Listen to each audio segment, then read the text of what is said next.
Ito muna ang report mula kay Raymond Paas. Mga senador dapat manatiling impartial sa impeachment case laban kay VP Sara Duterte Carpio. Ayon kay Senate President Tito Sen.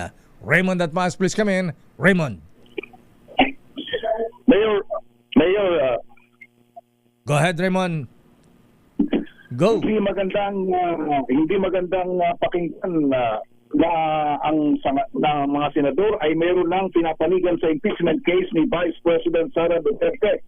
Ito ang deklarasyon ni Senate President Vicente Tito Soto III kasunod ng mga naglabasang impormasyon na naghahanda ng Duterte Block sa Senado na harangin ang impeachment case ng pangalawang Pangulo. At inaakusahan din silang apat na senador mula sa majority na ngayon pa lang ay tiyak ng pabor sa conviction ni VP Sara. Paliwanag ni Soto, dapat itapon sa basurahan ang pagdududa sa mga senador na sila ay pabor o kontra sa impeachment. Mahalagang magpakita lahat sila ng impartiality sa ngayon at hintayin kung totoong iaakyat sa Senado ang impeachment case ni VP Sara mula sa Kamara de Representantes. Para sa Pangulo ng Senado, anumang desisyon na kanilang gagawin ay dapat nakabatay sa ebidensya na iibig sa impeachment hearing. Bakit natin si Senador o Senate President Tito Soto? I actually, I'm not comfortable with what you said na may mga kaalyado. That is showing partiality.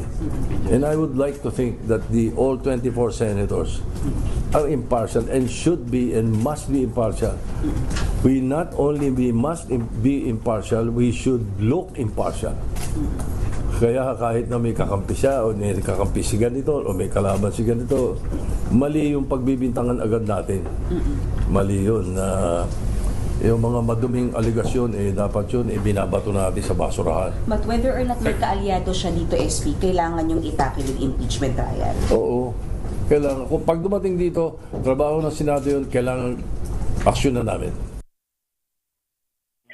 Ang bahagi ng pahayag ni Senate President Tito Soto. Ito si RH Puente, Raymond Paas para sa DPRH. Una sa Pilipinas, una sa Pilipino. Daming bayan.